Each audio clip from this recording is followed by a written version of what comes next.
Hello guys, मैं असल में एफबीए वेयरहाउस आया हुआ था मेरा एक शिपमेंट का डिलीवरी देने। तो चलिए मैं दिखाता हूँ थोड़ा एफबीए यहाँ पे क्या होता है।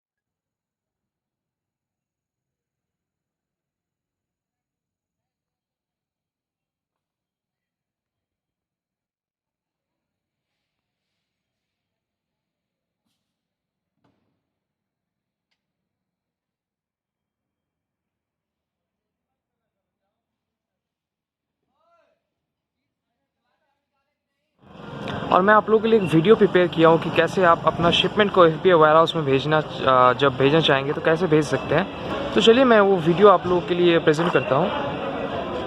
और यहाँ पे मेरा भी मिनी ट्रक आया हुआ है वो शिपमेंट का डिलीवरी देने। तो चलिए मैं इस वीडियो में आप लोगों को दिखाता हूँ कि कैसे आप एफसी अपॉइंटमेंट मतलब फुलफिलमेंट सेंटर का अपॉइंटमेंट बुक कर सकते हैं।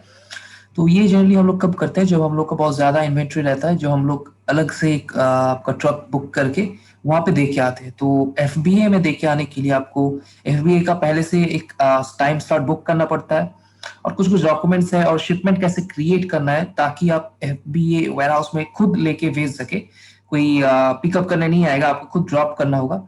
तो ये क्यों हम लोग करते हैं कभी कभी, क्योंकि पिकअप स्लॉट का जो टाइम रहता है वो हम लोगों के हिसाब से सुटेबल नहीं रहता, या फिर जो एटीएस व्हीकल का चार्ज है वो बहुत ज्यादा हाई होता है। क्योंकि और मेनली क्या होता है, एटीएस व्हीकल बहुत छोटा होता है।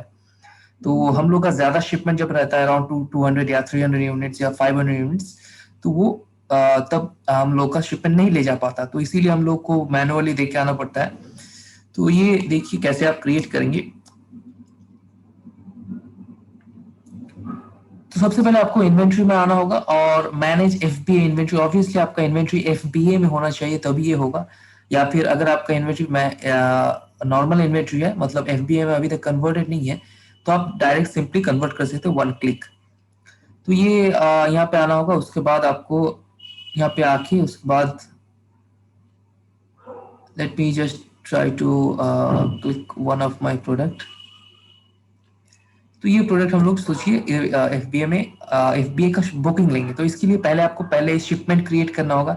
ये शिपमेंट क्रिएशन प्रोसेस पूरा नॉर्मल रहेगा हर एक शिपमेंट के लिए। वो लास्ट में जाके आपको चूज करना पड़ता है कि आप एटीएस व्हीकल से पिकअप करेंगे या खुद एफसी वायर्स में दे के आएंगे। तो वो लास्ट स्टेप है, उससे पहले सब स्टेप नॉर्मल रहेगा। मतलब अगर आपका एटीएस व्हीकल का पिकअप भी रहा तब भी नॉर्मल रहेगा। एटीएस व्हीकल मतलब अमेजॉन ट्रांसपोर्टेशन सर्विसेज, मतलब वो एफपीए में खुद आके पिकअप करके लेके जाता है। तो ये आपको हर एक मतलब दोनों प्रोसेस के लिए सेम रहेगा। तो यहाँ पे मैंने क्लिक किया पहले, उसके वहाँ पे ऊपर जाके यहाँ पे एक्शन में जाके यहाँ पे सेंड स्लैश रेप्लेनिश इन्वेंट्री में क्लिक करना होगा।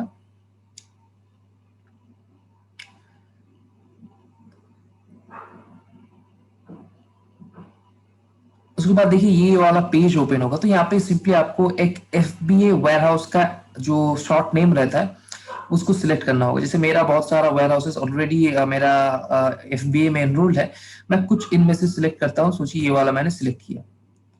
तो उसके बाद यहाँ पे आप मैं जनरली सिर्फ यही क्लिक करता हूँ, मेरा सब एक प्रोडक्ट रहता है या नहीं रहता है उस हिसाब से मैं जनरली इसी को क्लिक करता हूँ, कोई इशू नहीं होता है। उसके बाद कंटिन्यू टू शिपिंग प्लान करना होगा। अब जब नॉर्मली आपका शिपमेंट क्रिएट करेंगे तब ये सब प्रोसेस भी आपको करना होगा जब एटीएस व्हीकल पिकअप करेगा। यहाँ पे आपको क्यों ना कितना यूनिट्स जा रहा है वो लिखना होगा। सोचिए हम लोग 50 यूनिट्स सेंड करेंगे। ऑब्वियसली 50 यूनिट्स बहुत कम है, आप 50 यूनिट्स सेंड करेंगे तो वो छोटा मतलब छोटा वॉल्यूम रहेगा, तो ऑब्वियसली एटीएस व्हीकल ज्यादा प्रॉफिटेबल रहेगा। तो यहाँ पे इसके बाद ये नेक्स्ट करेंगे तो ये वाला पेज ओपन होगा। यहाँ पे आपको चूज करना होगा। अगर आपका कोई शार्प प्रोडक्ट है तो इसके लिए यहाँ पे आप अलग टाइप का चूज कर सकते हैं, जहाँ पे कुछ चार्जेस लगेगा। शार्प टूल रहेगा तो, या फिर कुछ ग्लास रहेगा तो वहाँ पे अमेजोन एक्स्ट्रा बबल रैप ये सब प्रोवाइड करता है। वो यहाँ पे कितना कॉस्ट लगेगा पर यूनिट वो भी बता देता है। उसके बाद कंटिन्यू, आप जनरली नॉर्मल नॉर्मल सिलेक्ट करने से हो जाएगा। और यहाँ पे आपको हु लेबल्स मतलब जो बारकोड रहता है एफबीए बारकोड्स वो कौन करेगा ये आप चूज कर सकते हैं। अमेजोन करने का, अमेजोन अगर खुद करता है तो उसका चार्ज लेता है, ठीक है। जैसे इस केस में देखिए 50 बॉक्सेस के लिए 50 यूनिट्स के लिए यहाँ पे 75 रुपीज लग रहा है। तो ये आप चूज कर सकते हैं, आपका अगर घर में प्रिंटर ये सब है तो आप खुद कर सकते हैं। तो यहाँ पे सेलर सेलेक्ट करके और यहाँ पे ये print label for this page ये डाउनलोड करना होगा। ये लेबल कौन सा लेबल है मैं ओपन करके दिखा। ये लेबल बेसिकली आपका FBA लेबल्स है। ये आपका स्टिकर पेज में प्रिंट हो जाएगा और सब प्रिंट करके उसके बाद आप एक एक स्टिकर एक एक प्रोडक्ट में लगाएंगे। उसके बाद यहाँ पे आपको वापस कंटिन्यू करना होगा।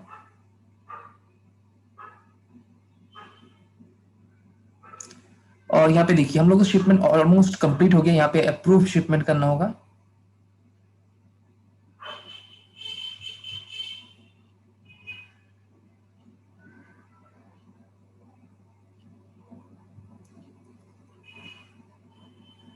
और उसके बाद देखिए हम लोग का शिपमेंट कंप्लीट हो गया है क्योंकि हम लोग का शिपमेंट आईडी मिल गया है। तो शिपमेंट आईडी मिल गया मतलब हम लोग का शिपमेंट कंप्लीट है। तो आप इसके बाद जाके FC का बुकिंग डायरेक्टली ले सकते हैं या फिर अगर आप ATS व्हीकल के से सेंड करना चाहते हैं तो भी सेंड कर सकते हैं। तो यहाँ पे वर्क ऑन शिपमेंट भी कर सकते हैं अगर आप ATS व्हीकल चूज करना चाहते हैं। जैसे यहाँ पे देखिए यहाँ पे ATS व्हीकल का ऑप्शन है FBA पिकअप। तो यहाँ पे आप अगर खुद कर रहे हैं तो यहाँ पे अदर कैरियर भी सिलेक्ट कर सकते हैं या फिर आप इस स्टेज में ना आके भी कर सकते हैं। तो यहाँ पे देखिए अदर कैरियर में सिलेक्ट करेंगे क्योंकि हम लोग FB में खुद लेके जाएंगे। अदर कैरियर मतलब हम लोग का खुद का ट्रक या फिर आप जो रेंट पर ले रहे हैं।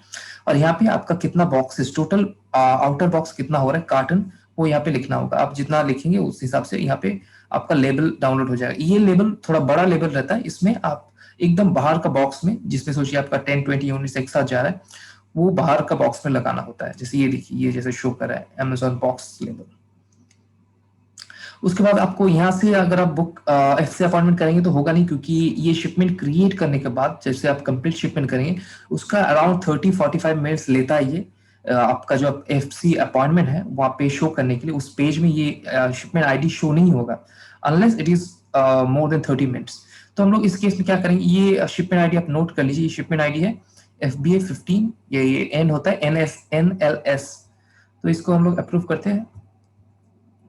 कंप्लीट शिपमेंट तो हो गया हम लोग का बेसिकली शिपमेंट क्रिएशन हो गया। अभी हम लोग को जाके यहाँ पे FBA अपॉइंटमेंट्स करना होगा। मैनेज FBA अपॉइंटमेंट्स एकदम लास्ट ऑप्शन और यहाँ पे जाके बुक का न्यू अपॉइंटमेंट करना होगा। जैसे यहाँ पे देखिए मेरा बहुत सारा अपॉइंटमेंट ऑलरेडी है।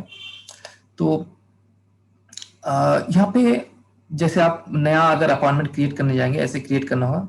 वहाँ पे आपको जो आपने शिपमेंट क्रिएट किया था जिस FC वगैरह उसका एड्रेस देखिए उसको आपको सिलेक्ट करना होगा। जैसे ये मैंने सिलेक्ट किया था SCCC ये मैं सिलेक्ट किया। देखिए मेरा जो FBA का जो हम लोगों ने शिपमेंट क्रिएट किया उसका एंडिंग होता है NLS वो यहाँ पे आया नहीं है।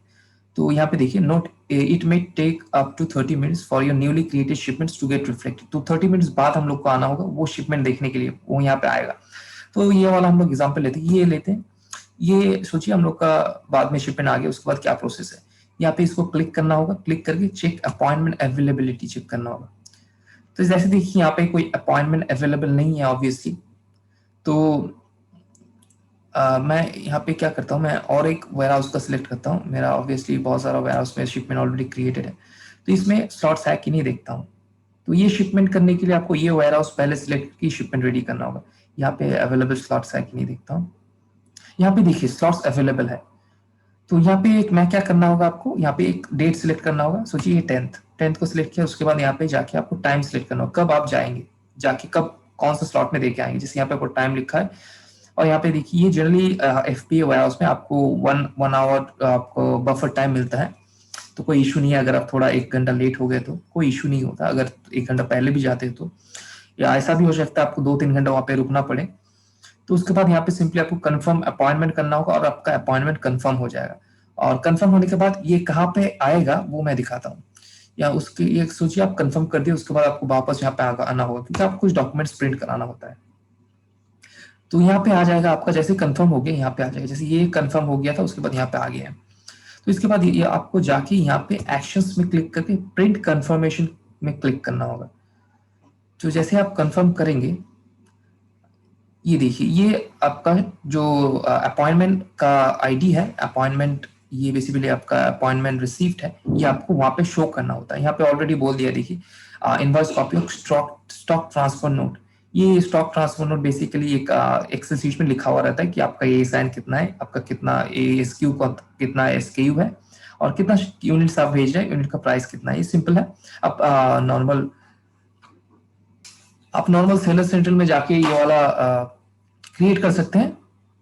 तो ये आप आपका सेलर डैशबोर्ड में जाके जैसे ही सर्च करेंगे एचटीएम इनवॉइस, आपको वहाँ पे फॉर्मेट मिल जाएगा। वहाँ पे जाके आपको सिंपली पुट करना है डेटा और उसके बाद ये प्रिंट करके आपको अपने साथ लेके जाना होगा और वहाँ पे हैंड ओवर करना होगा। बस ये कुछ बेसिक स्टेप्स है, आपको ध्यान रखना होगा। So that's all for this video.